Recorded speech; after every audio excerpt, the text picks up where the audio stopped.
मेरा नाम राजू है। नवंबर की सर्द हवाएं चल रही थी और पूरे शहर में लोग ठंड के बचाव के लिए गर्म कपड़ों में लिपटे हुए थे। ऐसा लग रहा था जैसे ठंड और मानसून मिलकर एक नया रूप धारण कर चुके थे। इस बार की बाढ़ ने कचरे और गंदगी के साथ ऐसा माहौल बना दिया था जिससे लोगों को एलर्जी को खतरा बढ़ गया था। संक्रमण और एलर्जी से लोग परेशान हो रहे थे और इसे लेकर हर कोई चिंतित दिखाई दे रहा था।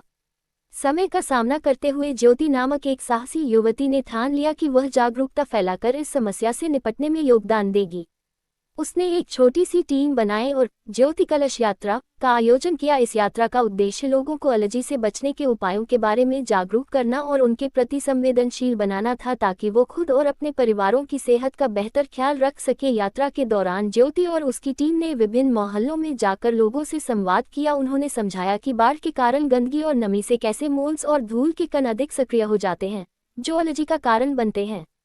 उन्होंने ये भी बताया कि इस स्थिति से बचने के लिए घरों को साफ रखना, बंद स्थानों में वेंटिलेशन सुनिश्चित करना और एलर्जी कणों से बचने के लिए मास्क का उपयोग करना कितना महत्वपूर्ण है। ज्योति का ये पहल लोगों के बीच उत्साह और उम्मीद का संचार कर रही थी। उसकी यात्रा ने स्थानीय प्रशासन का भी ध्यान खींचा और वे इस जागरूकता प्रयास में शामिल होने की दिशा में कदम उठाने लगे। ज्योति कलश यात्रा ने बाढ़ के समय में लोगों को एक नई दिशा और ऊर्जा प्रदान की, जिससे लोग न केवल एलर्जी की समस्या से खुद को बचाने के लिए सजग हो सके, बल्कि समुदाय के स्वास्थ्य के प्रति एकजुट होकर लड़ने के लिए प्रेरित भी हुए। मोहन, जो इसी गांव का निवासी था, अपने परिवार के साथ एक सुरक्षित स्थान पर रह रहा था। बाढ़ के कारण गांव में दवाओं की काफी कमी हो गई थी। स्वास्थ्य केंद्र भी पानी में डूब गया था और बाहर से मदद पहुंचने में समय लग रहा था। मोहन के छोटे भाई राजू को अचानक तेज बुखार आ गया। हालात ऐसे थे कि डॉक्टर से तुरंत संपर्क करना मुश्किल था। मोहन चिंतित था कि कहीं ये कोई गंभीर बीमारी न हो, क्योंकि बाढ़ के पानी से कई बीमारियां फैलने का खतरा था। मोहन को एक दुकानदार के बारे में पता चला जो बिना डॉक्टर की सलाह के दवाएं बेच रहा था। मोहन ने सोचा कि वह राजू के लिए बुखार की दवा लेता है, लेकिन तभी गांव के मुखिया रामलाल जी, जो आसपास की आबादी की देखभाल और जागरूकता फैलाने में लगे थे, वहां आ गए। रामलाल जी ने मोहन को समझाया, देखो बेटा, खुद से दवा खरीदकर इलाज करना खतरनाक हो सकता है।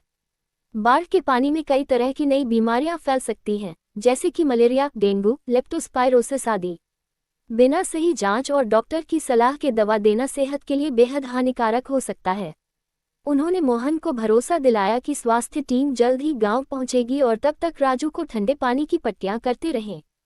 मुखिया जी की बातों से मोहन को समझ आया कि बिना विशेषज्ञ की सलाह के दवा देना कितना जोखिम भरा हो सकता है।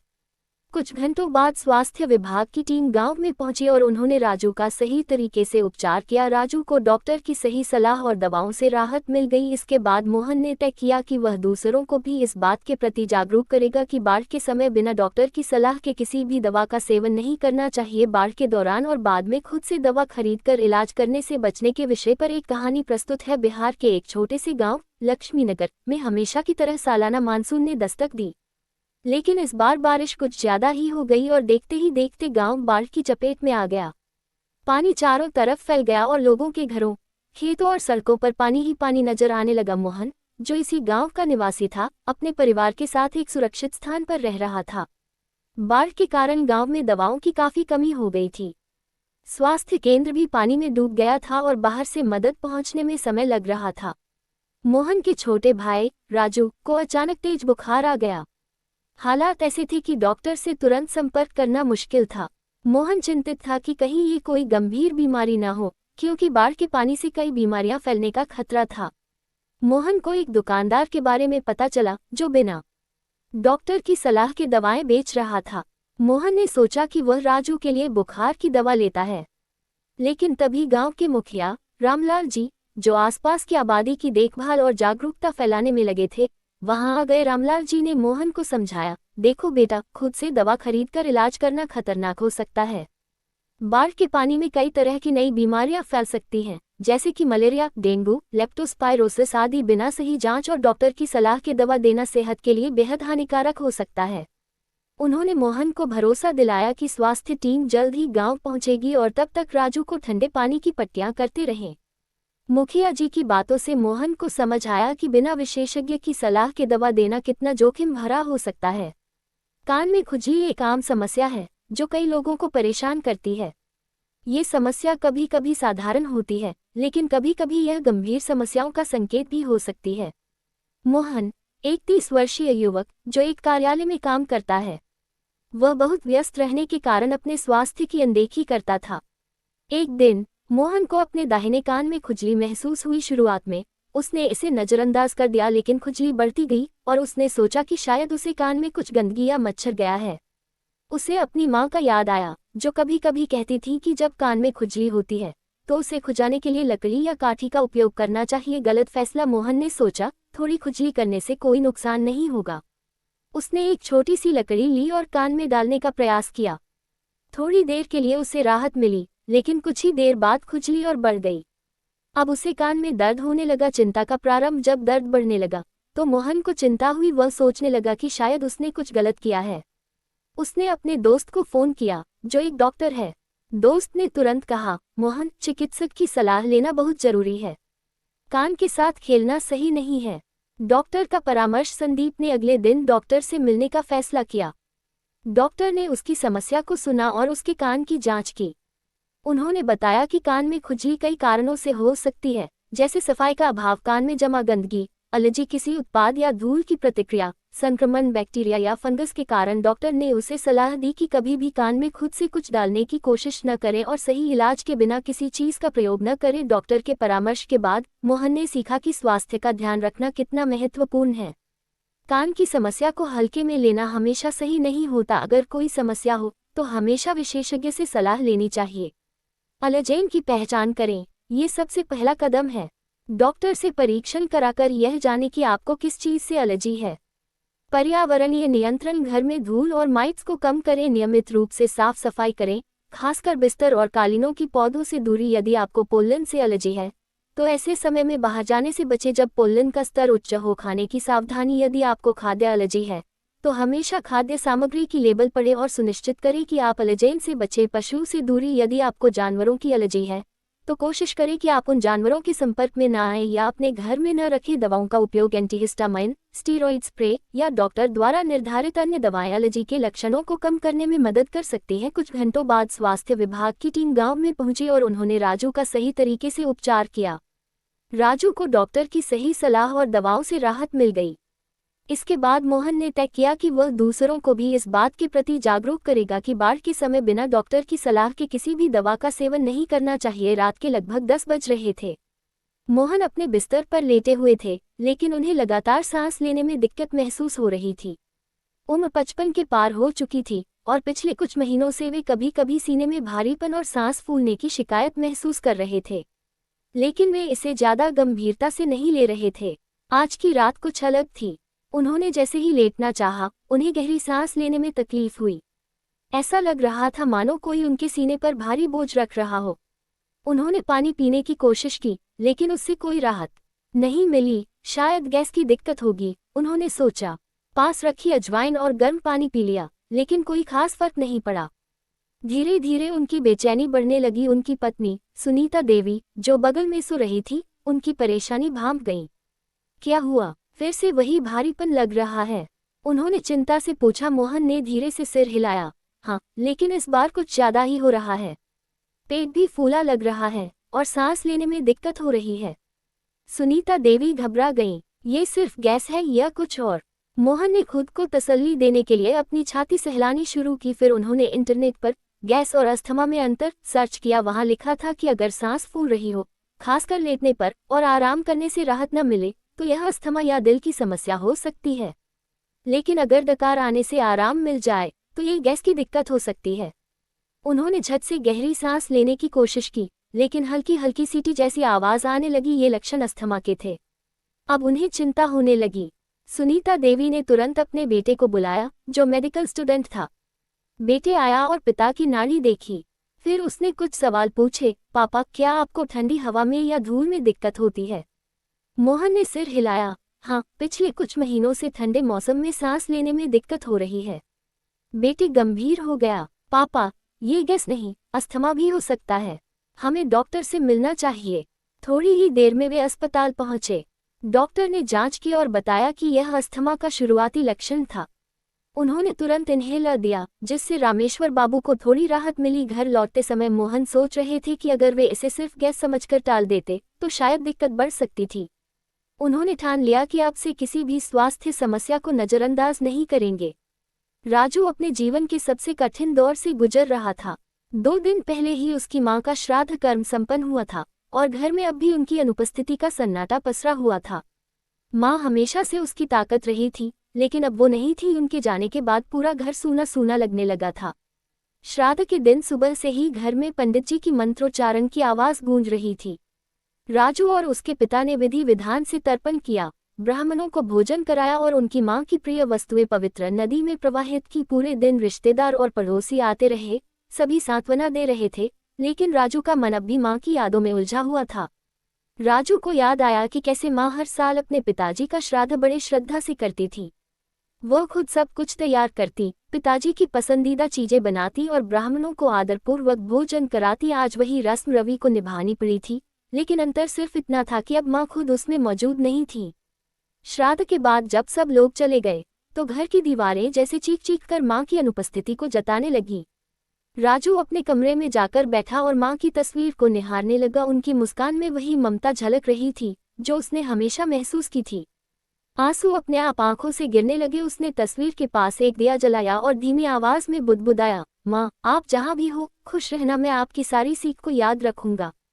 रात के समय रवि की बहन निधि, जो शादी के बाद दूसरे शहर में रहती थी, उससे वीडियो कॉल पर बात कर रही थी। भैया, मां हमेशा कहा करती थी कि इंसान को अपने कर्तव्यों से पीछे नहीं हटना चाहिए। हमें दुख में भी संयम रखना है और उनकी आत्मा की शांति के लिए प्रार्थना करनी है। अगर वह कुछ मिनट पहले या बाद में निकला होता। रात का समय था, सड़कें लगभग सूनी थी। मोहन अपनी गाड़ी चला रहा था, लेकिन उसके मन में विचारों का तूफान चल रहा था। वह बार बार यही सोच रहा था, अगर मैं उस रात कुछ मिनट पहले या बाद में ऑफिस से निकला होता तो क्या होता। वह सोच में पड़ गया, अगर वह कुछ मिनट पहले ऑफिस से निकलता तो शायद वह उस बूढ़ी औरत से मिल ही नहीं पाता। वह आराम से अपनी गाड़ी चलाकर घर पहुंच जाता, अपने रूटीन के अनुसार रात का खाना खाता और अगले दिन फिर से वही व्यस्त दिनचर्या शुरू हो जाती। लेकिन उस औरत की मदद कौन करता? शायद कोई और, या शायद कोई भी नहीं। क्या वह पूरी रात ठंड में सड़क पर ही भटकती रहती? शायद उसे कोई गलत इरादों वाला व्यक्ति मिल जाता। ये सोचकर ही मोहन का मन विचलित हो गया। दूसरी ओर, अगर वह कुछ मिनट देर से निकलता तो भी स्थिति अलग हो सकती थी। हो सकता है तब तक कोई और उस औरत को वहां से भगा देता, या फिर वह डर के मारे किसी अंधेरी गली में चली जाती, या हो सकता है कि कोई अनजान खतरा उसकी राह में आ जाता। मोहन को एहसास हुआ कि जीवन में छोटी छोटी देर सवेर भी किसी के भाग्य को पूरी तरह बदल सकती है। यह विचार उसे अंदर तक हिला गया। उसने सोचा कि जब भी हम कोई निर्णय लेते हैं तो हमें लगता है कि हम ही अपनी जिंदगी को नियंत्रित कर रहे हैं, लेकिन हकीकत कुछ और होती है। कभी कभी छोटे से छोटे संयोग हमारी या किसी और की जिंदगी को पूरी तरह बदल सकते हैं। उस रात के बाद मोहन का जीवन के प्रति दृष्टिकोण बदल गया। वह हर छोटी चीज को पहले से अधिक ध्यान से देखने लगा। अब जब भी वह घर से निकलता तो वह सोचता, शायद आज मैं किसी की जिंदगी बदलने जा रहा हूँ, या शायद कोई मेरी जिंदगी बदलने वाला है। क्योंकि जीवन में हर चीज सिर्फ हमारी योजनाओं से तय नहीं होती। बहुत कुछ अकस्मात होता है और कभी कभी वही सबसे जरूरी होता है। बाढ़ के एक छोटे से शहर में, जहां हर साल मानसून के दौरान नदी उफान पर होती थी, वहां की बेटी रिया अचानक कॉलेज से गायब हो गई। ये खबर आग की तरह पूरे शहर में फैल गई और हर कोई सकते में आ गया। रिया एक होनहार छात्रा थी और उसके गायब होने का कारण कोई समझ नहीं पा रहा था। रिया के माता पिता बहुत चिंतित थे और उन्होंने तुरंत पुलिस में रिपोर्ट की, लेकिन कुछ दिनों तक कोई सुराग नहीं मिलने के कारण शहरवासियों ने मिलकर एक अनोखा तरीका अपनाया। उन्होंने ज्योति कलश यात्रा का आयोजन किया, जो शहर की एक प्राचीन परंपरा थी, जिसमें लोग मिलकर दीप जलाते थे और अपने प्रियजनों की सलामती और जल्द वापसी की प्रार्थना करते थे। इस यात्रा में शहर के हर वर्ग के लोग शामिल हुए, छात्र, शिक्षक, व्यापारी, किसान, हर किसी के हाथ में एक एक दीप था। ये दृश्य देखते ही बनता था जैसे पूरी उम्मीद और विश्वास की एक लहर पूरे शहर में दौड़ गई हो। रिया की मां अपने आंसू छिपाते हुए भी इस यात्रा में शामिल हुई और उनके साथ पूरा शहर खड़ा था जैसे उनकी ताकत बनकर। इस पूरे घटनाक्रम ने पुलिस पर भी दबाव बनाया और उन्होंने अपनी खोज को और तेज कर दिया। कुछ दिनों के भीतर कई विद्यार्थियों की गवाही से पता चला कि रिया अपने कुछ दोस्तों के साथ आखिरी बार नदी किनारे देखी गई थी। इस सुराग के आधार पर पुलिस ने नदी के आसपास के क्षेत्रों को खंगाला। रिया सुरक्षित पाई गई। वह एक दुर्घटना के कारण वहां फंस गई थी, लेकिन वह पूरी तरह सुरक्षित थी। शहर में खुशी की लहर दौड़ गई और रिया की वापसी का जश्न मनाया गया।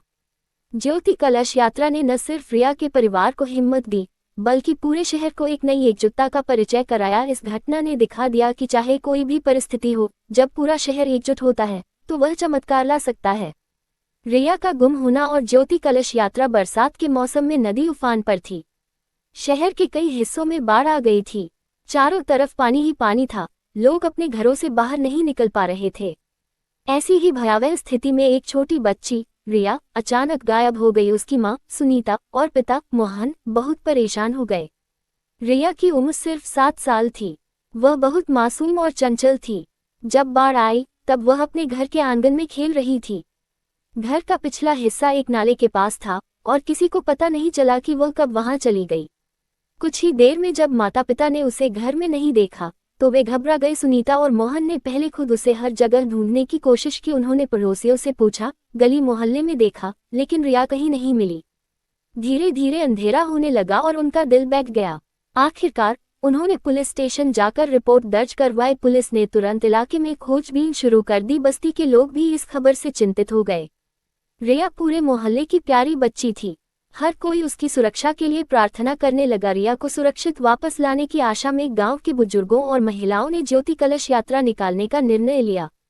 ये परंपरा थी कि जब किसी संकट में कोई इंसान फंस जाए तो सामूहिक रूप से ईश्वर से प्रार्थना की जाए। यात्रा की तैयारियां शुरू हुईं। महिलाएं सिर पर मिट्टी के कलश रखकर चलीं, जिनमें दीप जल रहे थे। बच्चे और बुजुर्ग भी इस यात्रा में शामिल हुए। हर किसी के मन में एक ही भावना थी, रिया सुरक्षित घर लौट आए। पूरे गांव में यह यात्रा निकाली गई और लोग भगवान से प्रार्थना करने लगे। वे मंदिर में जाकर घंटियां बजाने लगे और देवी देवताओं से विनती करने लगे कि रिया सही सलामत मिल जाए। इसी बीच पुलिस को नदी के किनारे एक मछुआरे से खबर मिली कि उसने एक छोटी बच्ची को बहते हुए देखा था, लेकिन उसने समय रहते उसे पकड़ लिया और सुरक्षित अपनी नाव में बैठा लिया। पुलिस ने तुरंत मछुआरे से संपर्क किया और रिया को सही सलामत उसके माता पिता तक पहुंचाया। रिया को देखते ही उसकी मां खुशी से रो पड़ी। पूरा गांव खुशी से झूम उठा। ज्योति कलश यात्रा के समाप्त होते ही यह शुभ समाचार मिला, जिसे सभी ने ईश्वर की कृपा माना। उस दिन पूरे गांव ने एक साथ मिलकर भगवान का धन्यवाद किया। रिया की सकुशल वापसी से हर किसी का विश्वास और मजबूत हो गया कि सच्ची प्रार्थना का असर जरूर होता है। रिया एक बेहद होनहार छात्रा थी। पढ़ाई में अव्वल, खेलकूद में निपुण और कला में निपुणता रखने वाली रिया अपने स्कूल की सबसे प्रतिभाशाली छात्राओं में गिनी जाती थी। उसके अध्यापक और सहपाठी हमेशा उसकी मेहनत और लगन की तारीफ करते थे। लेकिन एक दिन वह अचानक गायब हो गई। सुबह के समय उसकी मां ने उसे स्कूल के लिए तैयार किया और रिया हमेशा की तरह मुस्कुराते हुए घर से निकली। लेकिन उस दिन न तो वह स्कूल पहुंची और न ही घर वापस आई। जब स्कूल से घर यह खबर पहुंची कि रिया स्कूल नहीं आई तो घर में हड़कंप मच गया। माँ पिता घबरा गए और उन्होंने उसकी सहेलियों से पूछताछ की, लेकिन कोई कुछ नहीं जानता था। पुलिस को सूचना दी गई। पूरे इलाके में तलाश शुरू हुई। स्कूल के रास्ते में लगे सीसीटीवी कैमरों की फुटेज खंगाली गई, लेकिन उसमें रिया कहीं नहीं दिखी, जैसे वह हवा में ही गायब हो गई हो। पुलिस, परिवार और दोस्तों के लिए यह एक बहुत बड़ा रहस्य बन गया था। जांच के दौरान पता चला कि पिछले कुछ दिनों से रिया थोड़ी अनमनी सी थी। वह किसी बात को लेकर परेशान थी, लेकिन किसी से कुछ कह नहीं रही थी। उसकी सहेली स्नेहा ने बताया कि कुछ दिनों से एक अनजान व्यक्ति स्कूल के बाहर नजर आ रहा था, जो रिया को घूरता था। जब उससे पूछा गया तो वह चुपचाप वहां से चला जाता था। जैसे जैसे पुलिस ने खोजबीन बढ़ाई, एक और चौंकाने वाली बात सामने आई। रिया के कमरे से एक डायरी मिली, जिसमें उसने अपनी बेचैनी के बारे में लिखा था। मुझे डर लग रहा है, कोई मेरा पीछा कर रहा है, पर मैं किसी को बता नहीं पा रही। रिया की डायरी पढ़ने के बाद पुलिस ने स्कूल के आसपास लगे अन्य सीसीटीवी कैमरों की फुटेज दोबारा खंगाली। इस बार उन्हें एक संदिग्ध व्यक्ति दिखा, जो स्कूल के पास खड़ा था और लगातार फोन पर किसी से बात कर रहा था। कुछ लोगों ने पुष्टि की कि उन्होंने इस आदमी को स्कूल के बाहर कई बार देखा था। पुलिस ने उस संदिग्ध व्यक्ति को ढूंढ निकाला और पूछताछ शुरू की। शुरू में उसने कुछ नहीं कहा, लेकिन जब पुलिस ने सबूत दिखाए तो उसने कबूल किया कि उसने रिया का अपहरण किया था। वह मानसिक रूप से अस्थिर था और पहले भी कई बार इस तरह की हरकतें कर चुका था। पुलिस ने उसके बताए हुए स्थान पर छापा मारा और रिया को सकुशल बरामद कर लिया। जब रिया के माता पिता ने उसे गले लगाया तो उनकी आंखों से आंसू झरझर बहने लगे। पूरा मोहल्ला राहत की सांस ले रहा था। रात के करीब 10 बज रहे थे। पुलिस की टीम एक पुराने सुनसान मकान के बाहर खड़ी थी।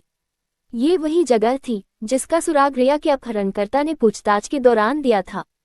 चारों ओर अंधेरा था, मकान टूटा फूटा और वीरान था, जैसे बरसों से किसी ने इसे छुआ तक न हो।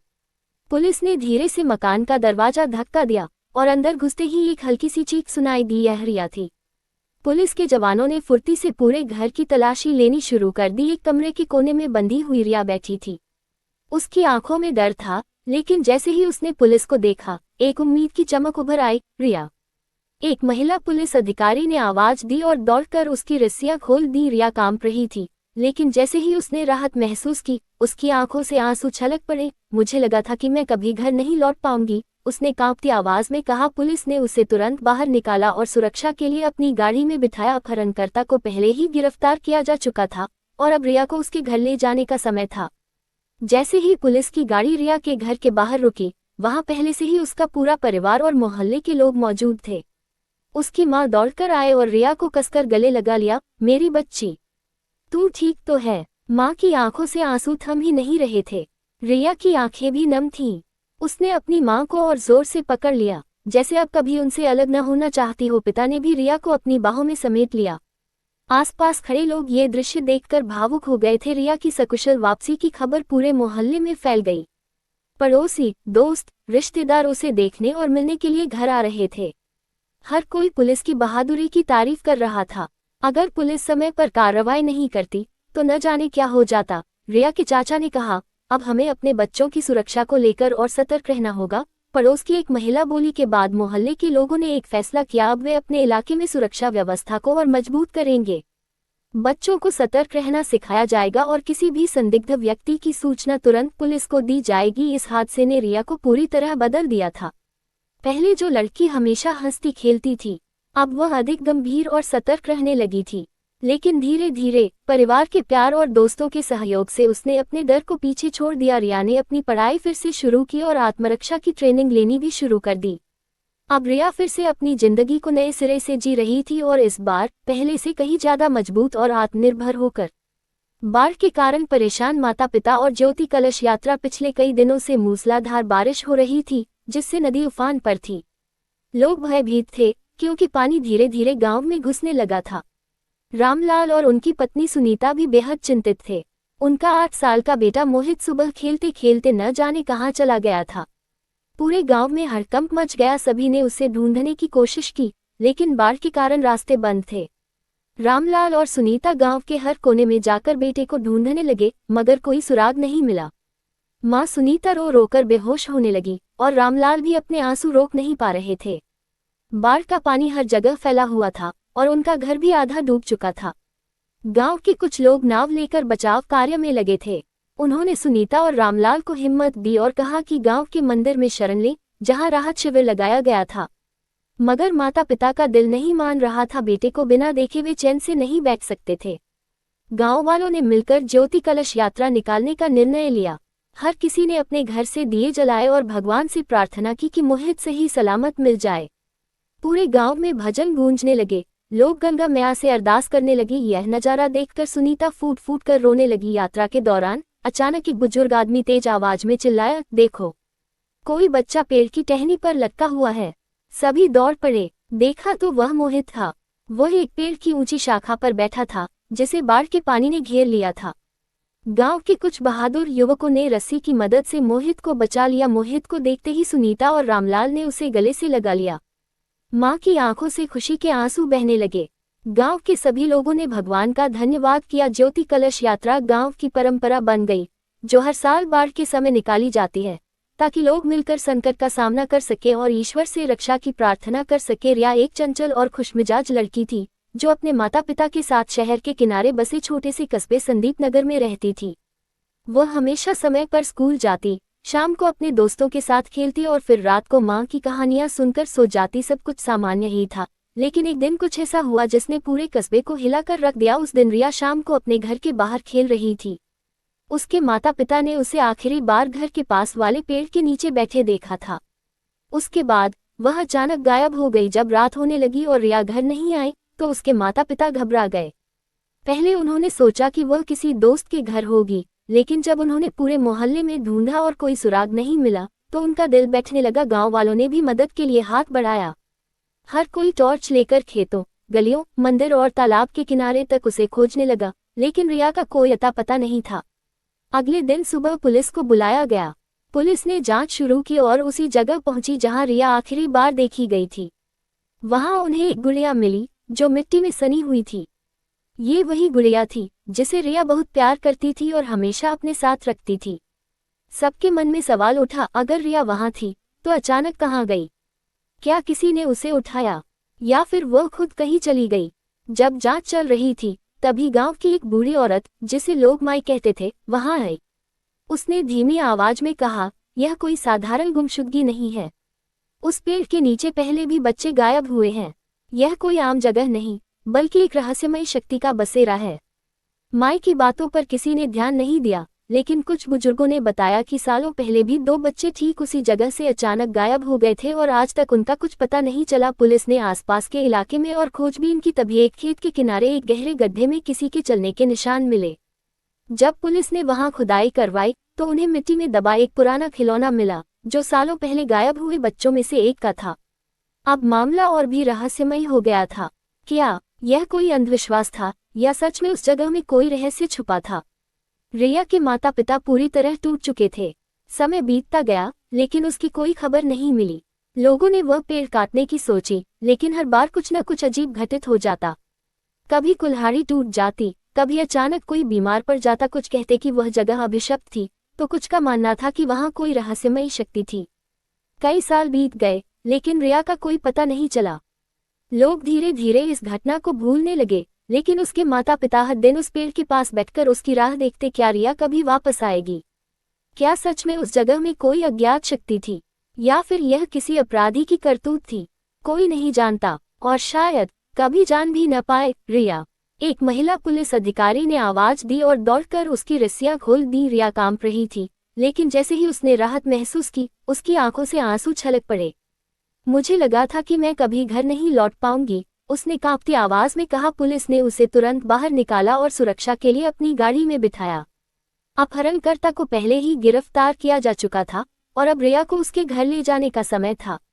जैसे ही पुलिस की गाड़ी रिया के घर के बाहर रुकी, वहां पहले से ही उसका पूरा परिवार और मोहल्ले के लोग मौजूद थे। उसकी मां दौड़कर आए और रिया को कसकर गले लगा लिया। मेरी बच्ची, तू ठीक तो है? मां की आंखों से आंसू थम ही नहीं रहे थे। रिया की आंखें भी नम थीं। उसने अपनी मां को और जोर से पकड़ लिया, जैसे अब कभी उनसे अलग न होना चाहती हो। पिता ने भी रिया को अपनी बाहों में समेट लिया। आसपास खड़े लोग ये दृश्य देखकर भावुक हो गए थे।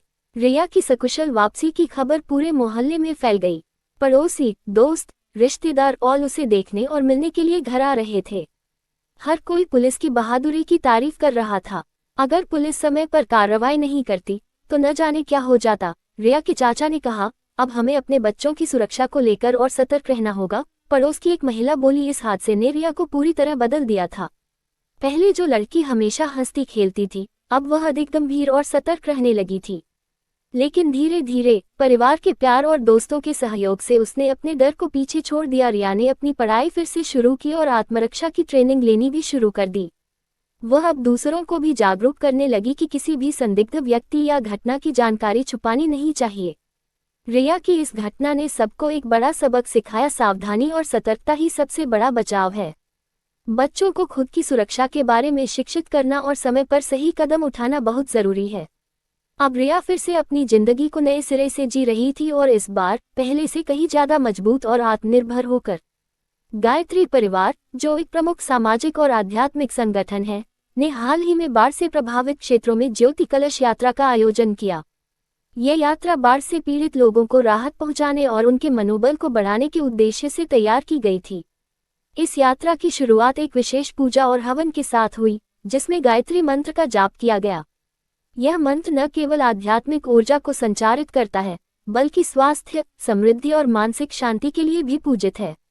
यात्रा के दौरान गायत्री परिवार के सदस्यों ने बाढ़ प्रभावित क्षेत्रों की ओर प्रस्थान किया, जहां उन्हें दुखित परिवारों और समुदायों का सामना करना पड़ा। ज्योति कलश यात्रा का एक प्रमुख उद्देश्य लोगों के बीच आशा की किरण फैलाना था। यात्रा में शामिल सदस्यों ने विभिन्न स्थानों पर जाकर स्थानीय लोगों को समझाया कि एकजुटता और सहयोग के माध्यम से वे इस संकट का सामना कर सकते हैं।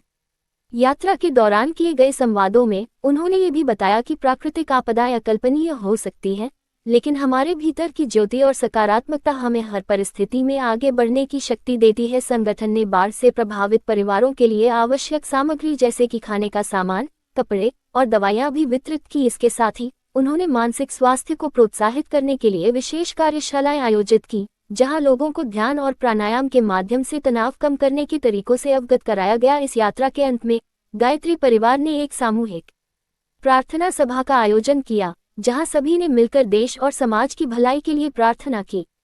उन्होंने भविष्य में ऐसे कार्यक्रम आयोजित करने का संकल्प लिया ताकि जरूरतमंदों की सहायता की जा सके और समाज की एकता को मजबूत किया जा सके। बहुत है पूरी कहानी सुनाओगे, लेकिन सबसे पहले आपसे निवेदन है कि हमारे चैनल को सब्सक्राइब जरूर करें, क्योंकि घंटे लग जाते हैं वीडियो को बनाने के लिए। आप प्यारे दोस्तों के लिए ही तो प्लीज़